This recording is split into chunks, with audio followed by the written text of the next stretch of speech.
Welcome to PrepsNet Coach Speak with Tarrant High School head football coach Greg Applin. Powered by the Tarrant Wildcats shop. Visit TarrantWildcats.com for all of your Wildcats gear. Here's your host, Aubrey Johnson. Welcome in, Coach. Good to see you again, Aubrey. All right, good to see you. So, a couple of weeks ago, you traveled to Fairfield, lost it 27-13. Tell us about that game. Well, we felt going in that we probably had a chance to win that game if we played well. And we did the first half. We were up 6-0 at halftime. We were playing pretty well. We got lucky in some spots. They dropped some touchdown passes, to be honest. Right. But I'll take luck. I don't care. But we were excited going in, and we knew we're coming back out. We needed to score. And we needed to put pressure on them. And again, it's not anything we didn't know they weren't going to do, but they made some plays. And we turned the ball over late a couple times, which we hadn't been doing. Right. That was the first game that we turned the ball over all season. And we were, it's what football is. If you turn the ball over and where you turn it over matters.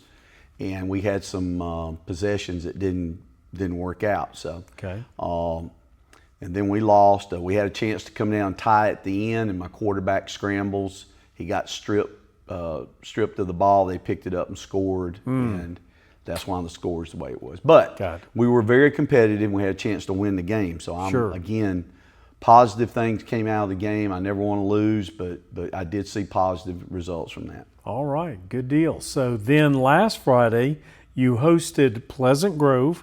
Lost that one also, 43-13. What happened in that one? Well, again, competitive. It was 14-7. Going about a minute and a half left in the first half, and they again we turned the we didn't turn the ball. We had a bad punt. Field position killed us. Gotcha. And they scored pretty quick, made it 21-7 going in at half. So. But again, we played pretty well first half, played enough to win a ball game. But it just seems that's a pattern for us lately, is that we're getting a little tired and we're strong in the first half. We've seen that in every single ball game. We've been in every single game in the first half. Man. And when you're trying to teach kids how to win and keep that winning attitude the rest of the ball game, it's just a hard thing to teach. It's going to take time to correct. And I'm being patient. But the kids, our message to them weekly is that you're in all these ball games. These teams are pretty good, and you're playing hard. That's not a question about your attitude and your effort, and the things we've got to correct is ourselves. We're our worst enemy. When we go back and watch film, it's just simple mistakes that we're making, and we got to get in there and coach them harder. I mean, that's the only way I know how to fix it. Okay. So what about the injury bug? How did you fare the last 2 weeks? We got Jalen Gibbs back. He's been our starting running back coming in the season. And he's been out for 4 weeks, and his ankle finally got back to where he could do things. He's our snapper, and he's usually the first one down on the punts and making plays, and it was great to get him back. It was great to get another running back threat back there, because we've got three with Braxton Marcus, Keyshawn Williams, and him. And we didn't play Keyshawn as much because he'd been getting wore out on offense and defense, and Keyshawn didn't touch it very much. But we got Gibbs back in it, and he made some good plays Friday night. He still got some catching up to do, but it was great to have him back. We lost not yet, but we're getting him evaluated on a concussion. So other than that, just nicks and bruises. Nothing major. Okay, all right, very good. So you officially sit at the midpoint of the schedule right now. Give us kind of an assessment of the last 5 games. Well, we knew going in that was the worst part of the schedule. The 3 best teams in our region we've already played, and we knew that going in. and the back end is more conducive to giving us chances, if that's how you want to look at it. But there's some surprises Friday night. ACA beat Fairfield, who we barely got by us. Right. West Blockton upset Oak Grove, which shocked us all, and because they had been up and down to start the year, so things look a little bit different now. Yeah. Again, until I get film, I don't really know, but I've seen what has happened, and they've gotten better. Both teams, ACA and West Blockton's gotten better.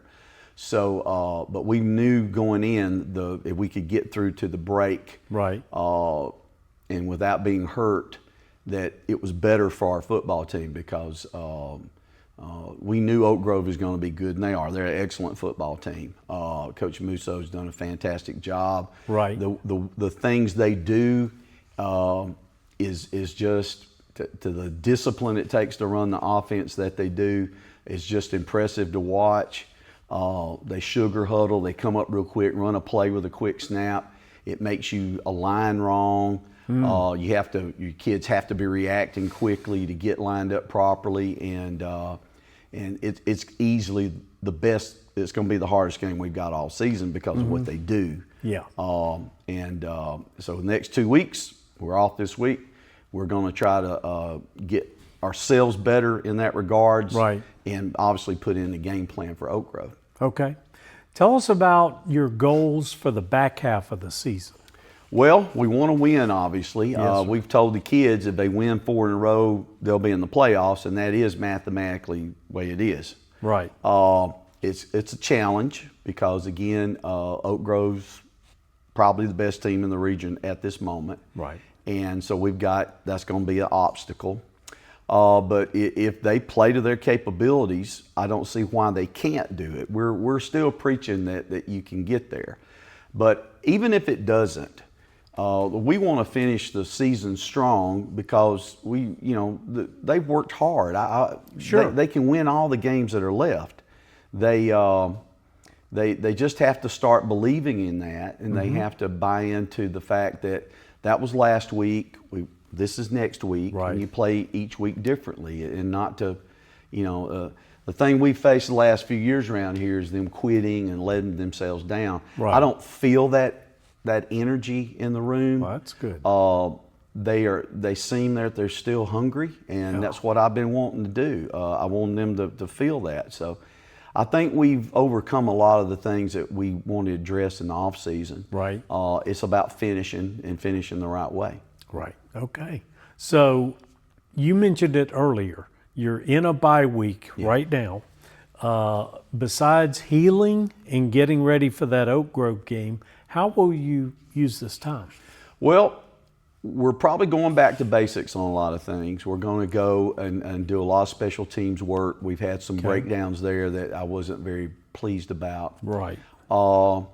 We're probably not going to hit a whole lot. We'll save that for the next week. A lot of the things we're going to do is about alignment and responsibilities and about understanding the game better, and we can get a little bit more individual time and probably less team time. If it is, it won't be very much. We need to get back to kind of a spring training. I know a lot of guys do that. I know that was my plan all along when I got the bye week, is we're going to have it treated like a spring training. Sure. And except for the tackling part. But we need to get back to basics on a lot of things and get back in the right mindset about doing our job each play. If you'll simply do that and all 11 men do it at the same time, we'll have success. Okay. Yeah. So the following week, October 3rd, you do play Oak Grove. Yeah. They're a very good team, Coach. They're 4-1 on the season so far. They are. What do you expect to see from the Tigers? Well, again, their offense is really quick paced. They don't run a lot of plays necessarily, but their formations give you problems. It's about alignment. It's about the kids being aggressive in tackle. Right. If we can get them to do those things, we're going to have some success. They're solid defensively. We feel like we have better team speed, but that really doesn't matter if you you can't tackle and you can't do the things that they're supposed to be doing. So it really doesn't matter. That's for sure. But he's done a fantastic job, and we were talking about it. It's taken him a couple years to get that system really in place, and it's hard, guy. I'm just going to tell you, if you ever get to watch him play, it's really fun to watch. Yes. And I'm envious of what he does, because it's really hard to play against that. And he's a great human being too. He runs the program in a first class way, and he's always treated me that way too. He's been a first class man. Good. And it's a tough play. I played over there for years when we were at Pleasant Grove. We tend to beat them a lot, but we were bigger classification. It was a good, we're only a few miles from each other. So it was always kind of a rival game. But I'm very familiar with the place. The two of the head coaches in the past are close friends of mine, and it's a great community. I've got friends that live there. So we look forward to going over. It's a challenge. I'm going to be preaching that to the kids. It's going to be a challenge this week. All right. So, Coach, that's our show. We appreciate your time. Yes, sir. And as always, we appreciate yours.